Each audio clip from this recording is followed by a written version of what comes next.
Hello guys, this is Kunal. Welcome to my channel Kunal coding classes. आज की इस video के अंदर हमने डाटा टाइप्स के जो फर्दर आगे टाइप्स होती है, प्रिमिटिव डाटा टाइप और नॉन प्रिमिटिव डाटा टाइप, उसकी जो हमारे प्रिमिटिव डाटा टाइप्स हैं उसके आगे फर्दर कौन कौन सी टाइप्स आती हैं, जैसे integer, character, float, bytes, double.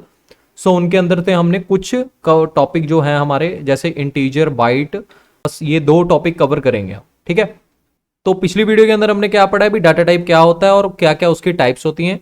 अगर आपने वो वीडियो नहीं देखी है तो डिस्क्रिप्शन में उसका लिंक है, जाके चेक कर सकते हो भी डाटा टाइप्स और प्रिमिटिव डाटा टाइप कौन कौन से होते हैं, नॉन प्रिमिटिव कौन कौन से होते हैं, और आई आइकन के ऊपर भी आपको लिंक मिल जाएगा, आप वहां जाके क्लिक करके चेक कर सकते हो। सो अब हम कंटिन्यू करते हैं एक डायग्राम के थ्रू। जैसे डाटा टाइप्स हमने पिछली वीडियो के अंदर पढ़े हैं, एक रिव्यू सा ले लेते हैं कौन कौन से टाइप के होते हैं। प्रिमिटिव डाटा टाइप होते हैं और नॉन प्रिमिटिव, मतलब डाटा टाइप्स दो टाइप के होते हैं। प्रिमिटिव जो पहले से ही प्री डिफाइन होंगे और नॉन प्रिमिटिव जो यूजर डिफाइन होंगे स्ट्रिंग को छोड़ के। ये सारे ही डाटा टाइप्स हमारे प्रिमिटिव डाटा टाइप्स हैं। तो इनके अंदर से प्रिमिटिव कौन कौन से हैं, integer, character, float, byte, double, और भी होते हैं इसके अंदर, तो मैं आपको आगे बताता रहूंगा डिटेल के अंदर जब हम पढ़ेंगे अभी। और नॉन प्रिमिटिव हमारे स्ट्रिंग को छोड़ के बाकी सारे यूजर डिफाइन करता होता है। ठीक है, स्ट्रिंग को छोड़ के तो string, array, class, interface, etcetera, ये और भी बहुत ज़्यादा होते हैं हमारे नॉन प्रिमिटिव डाटा टाइप्स। आगे हम जैसे वीडियो करेंगे उसमें अंदर डिस्कस करते रहेंगे। फिलहाल हम प्रिमिटिव डाटा टाइप्स का जो पहला डाटा टाइप है बाइट, उसके बारे में बात करेंगे भी बाइट होता क्या है। बाइट एक टाइप का प्रिमिटिव डाटा टाइप है। It is use to store numbers, ये नंबर्स को स्टोर करने के अंदर काम आता है। ठीक है। So byte can be used in place of int. Integer एक डाटा टाइप है जो कि नेक्स्ट पेज के अंदर हमने पढ़ना है। इंटीजर है एक इंटीजर नंबर स्टोर करने के अंदर काम आता है। तो हम बाइट को भी इंटीजर की जगह यूज कर सकते हैं, पर कुछ ही प्लेस के ऊपर कर सकते हैं, क्योंकि जो बाइट का साइज होता है वो 1 बाइट होता है। तो इसके अंदर उतने नंबर नहीं स्टोर होते जितने इंट के अंदर होते हैं, क्योंकि इंट का जो साइज है वो 4 बाइट है। तो इंट के अंदर ज्यादा नंबर स्टोर हो सकते हैं, बाइट के अंदर थोड़े नंबर स्टोर हो सकते हैं। इसलिए मैंने यहाँ कैन लिखा है भी, byte can used in place of int data type. ठीक है जी।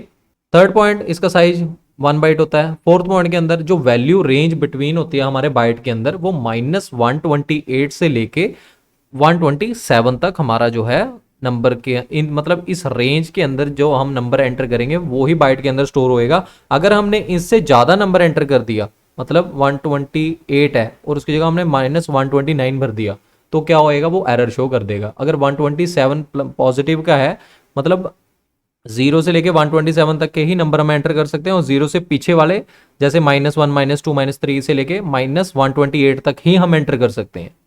अगर उससे ज़्यादा या ज़्यादा एंटर करेंगे तो क्या कर देगा, वो एरर शो कर देगा। ये मैं आपको अभी कंपाइलर के अंदर करके दिखाऊंगा, इस पे ध्यान दीजिएगा। और सिंटेक्स जो होता है हमारा बाइट का, वो सबसे पहले हम सिंपली लोअर केस के अंदर लिखते हैं। पिछली वीडियो के मैंने बताया है अंदर कि जो हमारे प्रिमिटिव डाटा टाइप्स होते हैं वो लोअर केस के अंदर लिखे जाते हैं, लोअर केस से ही स्टार्ट होते हैं। सो यहाँ पे लोअर केस से स्टार्ट होना है, BYTE, बाइट लिख दिया और स्पेस डाल के हम उसका नाम दे देते हैं। यूनिक नेम होना चाहिए, कोई भी स्पेशल सिंबल नहीं होना चाहिए। इसके बारे में भी मैं वीडियो बना दूंगा, ये जो हमारे वेरिएबल्स के नाम होते हैं वो उसको हम कैसे डिफाइन करते हैं, कौन कौन से होने चाहिए। तो सिंपली आप जो मर्जी नाम लिख सकते हो, स्पेशल करेक्टर नहीं होना चाहिए। 21 तो के नाम के वेरिएबल के अंदर, बाइट के अंदर मेमोरी है जो हमारे हमने बनाई है, वो 21 नंबर उसके अंदर जाके स्टोर हो जाएगा। ठीक है। जैसे यहाँ पे मैंने अपना कंपाइलर ओपन कर लिया है जावा का, और इसको जेडीके की जावा को कैसे इंस्टॉल करना है, कंपाइलर जावा का कैसे इंस्टॉल करना है अपने पीसी के अंदर, बहुत सारी यूट्यूब्स के ऊपर वीडियोस हैं, आप उसको जाके चेक कर सकते हो। मैंने इस वीडियो के ऊपर ज़्यादा ध्यान नहीं दिया, भी मैं भी आपको बताऊं भी जेडीके कैसे इंस्टॉल करना है, क्योंकि पहले भी काफ़ी सारी वीडियोज़ हैं। पर मेरा जो मेन मोटिव है वो है आपको कुछ मतलब लोगों से हटके पढ़ाने का। तो वो मैं अपने मेन मोटिव के ऊपर मतलब आपको साथ के साथ नोट्स प्रोवाइड करता रहूं और एक बढ़िया तरीके से पढ़ा सकूं भी, जिसके आपको समझ आ सके। तो वो मैं कुछ डिफरेंट कर रहा हूं। अगर आपके पास रिक्वायर्ड सिस्टम नहीं है तो आप ऑनलाइन कंपाइलर भी यूज़ कर सकते हो। तो यहाँ पे अब हम क्या करते हैं, ज़्यादा बातें ना करके मैं आपको बाइट की जो है वर्किंग बता देता हूँ। तो बाइट जैसे हमने बताया भी कैसे डिफाइन करते हैं, बाइट लिख दिया उसको छोटे हमने एबीसी के अंदर, मतलब लोअर केस के अंदर। तो उसके बाद हम उसका एक नाम दे देते हैं स्पेस डाल के, के इज इक्वल टू, जैसे हमने उसके अंदर 21 नंबर स्टोर किया है। ठीक है। प्रोग्राम जो भी हम बनाते हैं मैं बताना आपको ठीक समझूंगा, अगर जिनको नहीं पता भी, पब्लिक स्टैटिक वॉइड मेन के अंदर ही हम अपना प्रोग्राम स्टार्ट करते होते हैं। तो इसका ध्यान रखिएगा भी एरर ना आए आपका। और साथ के साथ हमारा हमको अगर हमने कुछ गलत लिखा है तो यहाँ पे ये एरर शो कर देता है और उसको बता देता है भी आपका यहाँ पे एरर है। और यहाँ पे हम सेमीकोलन के बाद बाइट को जो है हम ऐसे डिक्लेयर कर देते हैं भी बाइट के नाम के जो मेमोरी बनी है, हमने के नाम का वेरिएबल बनाया है, उसको हम क्या कर रहे हैं 21 उसके अंदर हमने स्टोर कर दिया। तो हम एक आउटपुट स्टेटमेंट के थ्रू देखते हैं भी के अंदर क्या सच में वो स्टोर हुआ है। तो हम साउट लिख के टैब दबा देंगे तो हमारा system dot out dot print L N लिखा आ जाता है कंपाइलर के अंदर, नेटबीन्स के अंदर। ये किसके काम आता है? ये एक टाइप की आउटपुट स्टेटमेंट है, ये हम यूजर को क्या आउटपुट प्रोवाइड करना है। तो अगर हम इसके अंदर के लिख देंगे तो हमारी जो वैल्यू होगी के की वो प्रिंट हो जाएगी। ठीक है, जैसे मैं आपको इसको रन करके दिखाता हूँ। राइट क्लिक करके रन फाइल किया और यहाँ पे है जो हमारा बाइट के अंदर 21 स्टोर किया था और आउटपुट स्टेटमेंट के अंदर हमारा क्या शो हो रहा है? 21। बाइट की रेंज के बारे में बात की जाए तो जो हमारी बाइट की रेंज है वो -128 से 127 होती है। इसको मैं लिख लेता हूं आपके सामने ताकि आपको कोई दिक्कत ना हो। सो कमेंट बना के यहाँ पे लिख देते हैं। सो जो रेंज होगी हमारी, range is equal to -128 to 127 है। तो यहाँ पे अब क्या करते हैं, हम के की जगह -128 करके देखते हैं, -128। तो ये क्या करेगा, उसको प्रिंट करा देगा क्योंकि इसकी यहाँ तक की रेंज है। अगर हम इससे बड़ा लिखेंगे तो ये एरर शो कर देगा। और यहाँ पे अगर हम 128 की जगह 129 लिख देंगे तो यहाँ पे हमको एरर शो करेगा, ये जो है एरर का साइन है। तो अगर हमने इसको रन किया तो हमको आउटपुट के अंदर एरर शो हो जाएगा। ठीक है, और रेंज ये है हमारी नेगेटिव, 0 से लेके -128 तक हम कोई भी नंबर पुट कर सकते हैं। जैसे यहाँ पे हम 12 भी पुट कर देते हैं, -12, तो उसको भी ये प्रिंट करके दिखा देगा। ठीक है, 0 से लेके मतलब -128 तक जाना है हमने। ठीक है जी, तो यहाँ पे -12 हमारा शो हो रहा है बाइट का। अगर हम 0 से लेके 127 तक, मतलब पॉजिटिव भी दिखाता है, 0 से नेगेटिव के नंबर भी दिखाएगा -128 तक और पॉजिटिव के भी दिखाएगा 127 तक। अगर हमने यहाँ पॉजिटिव नंबर 127 से ज़्यादा एंटर कर दिया तो यहाँ पे एरर शो कर देगा, जैसे पॉजिटिव का 128 शो कर दिया। ठीक है, तो ये हमको एरर शो कर रहा है क्योंकि इसकी रेंज ही हमारी 127 तक है। तो इसको हम क्या करेंगे, 127 तक का कोई भी नंबर एंटर कर सकते हैं और उसको आउटपुट के अंदर प्रोवाइड करा सकते हैं। तो ऐसे बाइट है जो काम करता होता है। ये आउटपुट स्टेटमेंट है, इसका ध्यान रखिए, system dot out dot print L N, और ब्रैकेट के अंदर हम वेरिएबल का नाम डाल देते हैं जिसकी हमने आउटपुट प्रोवाइड करानी है। अगर कोई मैसेज देना हो यूजर को, जैसे मैं आपको इन्वर्टेड कॉमास के अंदर लिख देता हूँ वैल्यू ऑफ के, सो इज इक्वल टू डाल के हम जो हमारे इन्वर्टेड कॉमा, ये हमारी statement as it is user को शो होएगी। और इस इन्वर्टेड कॉमा के बाद हम प्लस का साइन लगा देते हैं। सी प्रोग्रामिंग के अंदर हम कॉमे का साइन लगाते थे ताकि हमारा जो प्रिंट हो सके, और इसके अंदर हम प्लस का साइन लगाते हैं।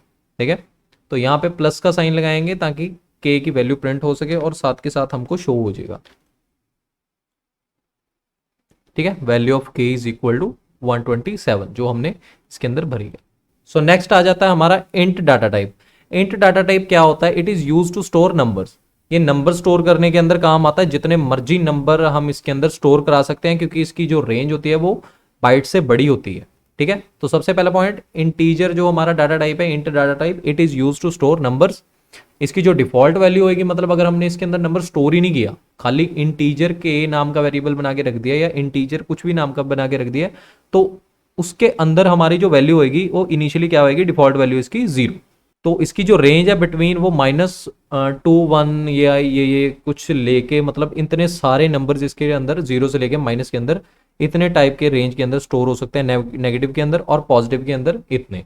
तो इसको बहुत ही डिटेल के अंदर याद करना जरूरी नहीं है, ये बस आपके अंडरस्टैंडिंग के लिए मैं बता रहा हूँ भी इंटीजर और बाइट के अंदर क्या डिफरेंस है नंबर स्टोर करने के अंदर। वहाँ 127 तक पॉजिटिव नंबर स्टोर हो सकते हैं 0 से, और नेगेटिव के अंदर 0 से 128 तक, -128 तक।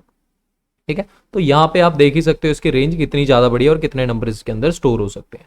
और इसका जो साइज होता है इंटीजर का वो क्या है, 4 बाइट्स। बाइट का जो हमारा साइज था वो कितना था, 1 बाइट, और इंटीजर का जो साइज है बड़ा होता है, तो इसलिए इसके अंदर ज़्यादा नंबर स्टोर हो सकते हैं। जैसे यहाँ पे कंपाइलर के अंदर हमने इंटीजर के नाम का वेरिएबल बना दिया, इज इक्वल टू डाल के उसके अंदर हम कोई भी नंबर स्टोर करा सकते हैं जितना मर्जी बड़ा नंबर हो, और उसके बाद सेमीकोलन लगा देना है। सेमीकोलन लगाने के बाद यहाँ पे इसकी रेंज मैं यहाँ पे नहीं लिखूंगा क्योंकि पिछली बार मैंने आपको इसकी दिखा दी है, और साउट लिख के मैं आउटपुट स्टेटमेंट वैल्यू ऑफ के लिख दूंगा। और उसके बाद यहाँ पे क्या करेंगे हम, इज इक्वल टू, सॉरी, इसके अंदर इज इक्वल टू डालना है हमने, जाके ये स्टेटमेंट जो हमारी एज इट इज प्रिंट हो। ठीक है, एक बार मैं आपको बिना उसके प्रिंट करके दिखा देता हूँ। तो यहाँ पे क्या होगा, वैल्यू ऑफ के। अभी हमने बताया नहीं है इस स्टेटमेंट को भी हमने किसकी वैल्यू प्रिंट करानी है, ये जस्ट यूजर को मैसेज दिया। आप कुछ भी मैसेज दे सकते हो इसके अंदर, कुछ भी स्पेशल सिंबल्स लिख सकते हो, कुछ भी कर सकते हो, क्योंकि ये एक टाइप की स्टेटमेंट है जो यूजर ही डिफाइन करता है। और यहाँ पे उसके बाद इन्वर्टेड कॉमास के बाद प्लस डाल के हम के की वैल्यू, मतलब जो भी वेरिएबल होएगा उसकी वैल्यू हम प्रिंट करा सकते हैं। तो के लिख दिया हमने, राइट क्लिक करके रन फाइल किया, प्लस लिख के, तो के की वैल्यू जो हमारी यहाँ पे हमने के की वैल्यू दी थी वो हमको शो हो रही है। और अगर हम मतलब कोई दूसरे नाम का इंटीजर ए नाम का वेरिएबल बना लेते हैं, उसको हम ऐसे लिख देते हैं, तो इसकी डिफॉल्ट वैल्यू जो होगी वो 0 होगी। इसके अंदर कुछ भी हम स्टोर करा सकते हैं, ठीक है। बाई चांस अगर मैं इसको ए की वैल्यू को प्रिंट कराऊं तो यहाँ पे क्या होएगा, इसको टेस्ट करके देखते हैं एक बार हम। तो यहाँ पे ये एरर शो कर देगा। एरर ये इसलिए शो कर रहा है क्योंकि हमने इसके अंदर कोई वैल्यू दी नहीं है अभी, ठीक है। सो इसको वैल्यू देने के लिए हम ऐसे भी इसकी वर्किंग को लिख सकते हैं, ए इज इक्वल टू कुछ भी नंबर हो गया हमारा, और उसके बाद हमने सेमीकोलन लिखा और ए को हमने नंबर असाइन कर दिया। हम यूजर से भी इनपुट ले सकते हैं, वो मैं आगे की वीडियो में बताऊंगा यूजर से कैसे इनपुट लेनी है। और अब ए की वैल्यू जो होगी हमारी वो 875 शो हो रही होगी हमको, ठीक है। So guys, thank you for watching my video. Video को लाइक कर दीजिए, चैनल को सब्सक्राइब कर दीजिए, कमेंट सेक्शन के अंदर बताइए आपको वीडियो कैसी लगी, आपको समझ में आया या नहीं आया, और डाउट लिखिए अपने कमेंट सेक्शन के अंदर। बहुत बहुत धन्यवाद।